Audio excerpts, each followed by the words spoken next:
Viešpats su jumis. Iš Šventosios Evangelijos pagal Matą.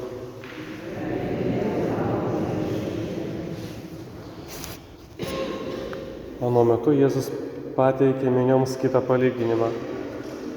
Su dangaus karalyste yra kaip su žmogumi, kuris pasėjo savo dirvoje gerą sėklą.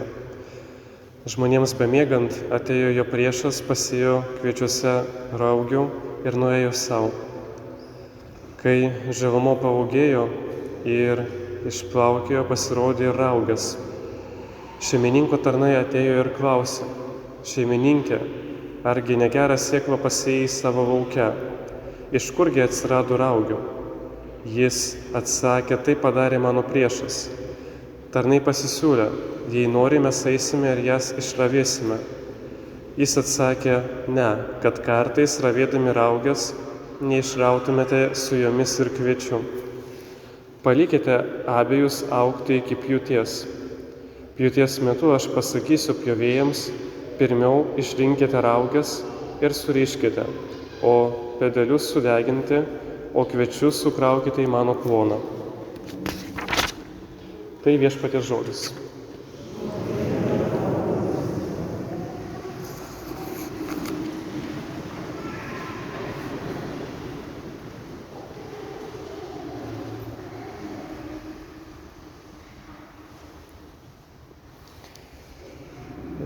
Štai ištrauka šiandien labiau apie tai, kas mums trukdo gyventi, į ką mes labiausiai susikoncentruojam, į neteisybę, žmonės, kurie kartais mums trukdo. Neretai ateina mintis irgi, kai susitinku su vairiais žmonėmis ir kalbėsi, būna kažkas iš artimųjų labai sunkiai serga, paralyžiuotas, guli namuose, nesąmoningas, negali nei kalbėti, nei ką.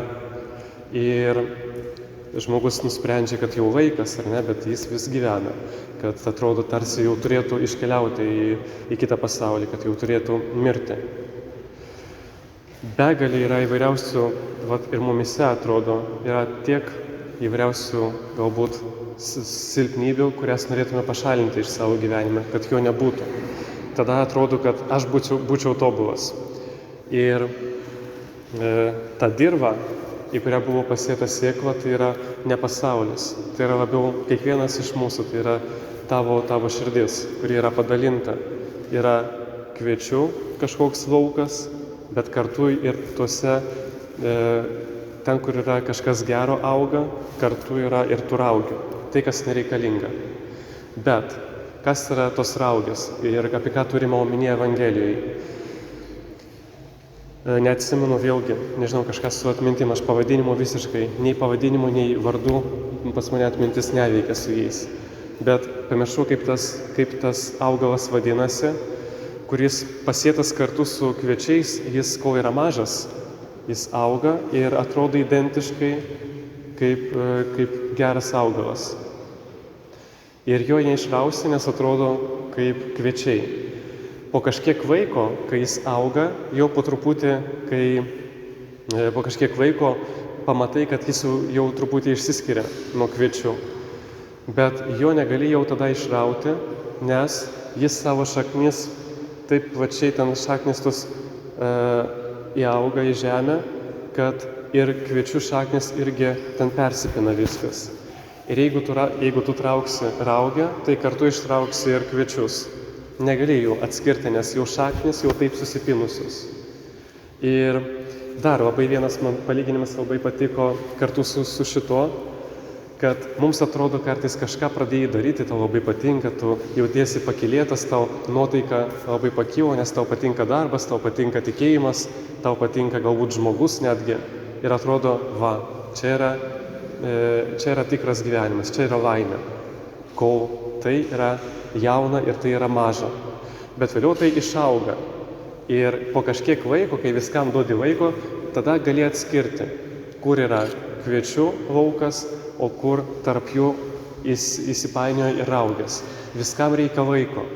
Būna, tu labai supyksti, būna tau pasidaro labai pikta dėl neteisybės, tave išdavė. Arba žmogus, kurio labai pasitikėjai, jis pasirodė, kad kažkokios nežinau, silpnybės jo pamatai. Ypatingai, kai sužinom kažką apie kunigus, ar ne, tai labai, kažkaip numuša mus dvasiškai. Aš atsimenu pats, kai stojau į seminariją, irgi ten straipsnis kažkoks išlino, kad vienas kunigas palieka kunigystę ir kažkaip iš karto ir nesinori, ar ne, kažkaip nesinori turėti kažką bendro su bažnyčia, nes ten netobula. Taip, ten nebus niekada tobula, ten nebus idealu, nes bažnyčia yra tobulas tik vienas Dievas. Ir viskam duoti laiko. Jeigu būna, jau atrodo viskas, nėra prasmės gyventi, palik daug laiko viskam. Kai atrodo viskas labai gerai, daug laiko. Neskubėk priimti jokių sprendimų įsipareigojimų, kol neišaiškės, kur yra kviečiai, kur yra raugės. Ir dar labai geras palyginimas yra pati Evangelijos pradžia, kai žmogus išėjo sėti ir naktį, kai visi jau miegojo, atėjo jo priešas, pasėjo kviečiuose raugių ir nuėjo savo. Tas apsnūdimas, kai pavyzdžiui būna važiuoji dviračiu, jau pripratai, atrodo kelias geras, atsipalaiduoji, vėjas, nežinau, geras kelias, kai per daug atsipalaiduoji, atsiranda ir duobės, atsiranda kažkokios kliūtis, ten mašina išvažiuoja netikėtai ir gali pargriūti. Ir tas pargriovimas mums primena apie tai, kad turim nuolat budėti, kai žiūrim televizorių. Nes tas žmonėms bemiegant atėjo jo priešas ir pasėjo kviečiuose raugių. Kažkas nueina į, kas ten dabar, jau ne taip populiaru, bet joga. Kažkokia ten joga, kažkokios ten spiritistinės, kažkokios ten, nežinau, trūkstama žodžio, nežinau kaip tai vadinasi viskas. Įvairiausi ten budistiniai galbūt dalykai. Aš tiesiog ten nueinu iš smalsumo. Aš einu į jogą grinai dėl, nežinau, ten, kūno kultūros. Aš filosofiją visiškai nesidomiu. Negali taip būti.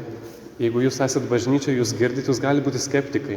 Jūs galite pro ausis viską praleisti. Bet viskas yra vis tiek pasieta. Tai, ką jūs girdite dabar bažnyčioje, tai išlieka mumise. Kai jūs žiūrit savo serialus, savo filmus, žiūrit žinias, tai negali praeiti viskas pro ausis. Vis tiek yra pasieta sėkla. Ir va būtent tas apsnūdimas, kai tu pradedi, aš ten žiūriu, bet tai tiesiog ant fono man. Arba ten kažkokį filmą žiūriu, aš ten neįsigilinu, tai man tiesiog tipo aš ten, šiaip. Nebūna nieko šiaip. Viskas pasilieka mūsų širdyje. Ir mane tai truputį džiugina, nes bažnyčiai labai dažnai matau žiovojančius žmonės. Ne visada man pavyksta kažkaip ten įdomiai kalbėti ir matau, kad žiovoja žmonės. Bet vis tiek man tai yra palaikymas, kad vis tiek lieka. Tai, kas yra pasakyta, tai, kas yra pasieta, tai lieka žmonių širdise. Ir paskutinis dalykas, kurio noriu pasidalinti.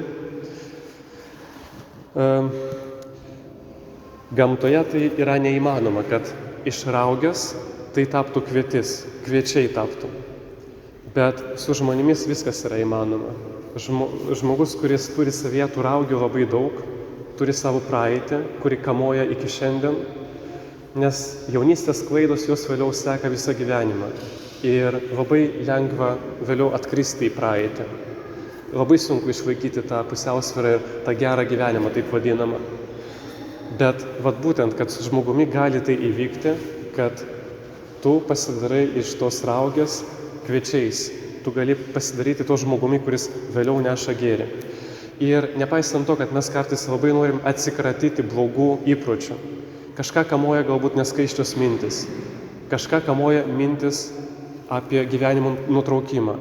Kažką kamuoja mintis, kad tu vis mažai uždirbi, kad tau trūksta pinigų.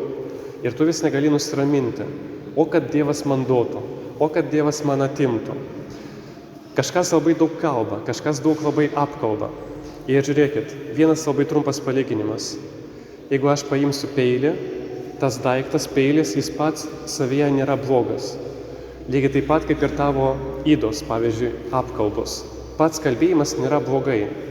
Bet kaip tu naudojasi tą dovaną, tai jau priklauso nuo tavęs. Lygiai taip pat, jeigu aš pradėsiu to peiliu žeisti save arba kitus, ne peilis kaltas, bet tai, kaip tu naudojasi. Ir tiesiog mes turime atsakomybę už savo pašaukimą, už savo dovanas, kurias gavom. Jeigu tu moki kažką labai gražiai, tai nenaudok to grožio nereikalingiams dalykams. Pavyzdžiui, apranga, ar ne, gražios moteris. Jūs ir taip esat gražios. Nereikia kaip ten visko parodyti, ar ne. Tas kukli apranga, tai yra tai yra grožis tikras. O ne tai, kad ten norėti viską iš karto parodyti. Arba ten žmogus per daug neturi materialinių išteklių, bet visaip kaip nori parodyti, kad jis yra turtingas, kad jį priimtų. Būk savimi, neturi per daug, tai gyvenk tiek, kiek turi. Ir džiaugtis tuo, kam kažką įrodinėti kitiems. Tai tokio paprastumo labai mums kartais trūksta. Tai dėkojam Dievui šitą Evangeliją ir gerąją naujieną mums šiandien. Apie tai, kad mes galim keistis, kad neapsnūstume, neleistume toms raugiams įeiti į mus, kad atskirtume gerą informaciją nuo blogos, kad nepriprastume prie nesąmonių, nes tai palieka mumise visada pėdsaką. Tai va, džiaugsmo linkiu jums kuo daugiau ir džiaugtis gyvenimu. Amen.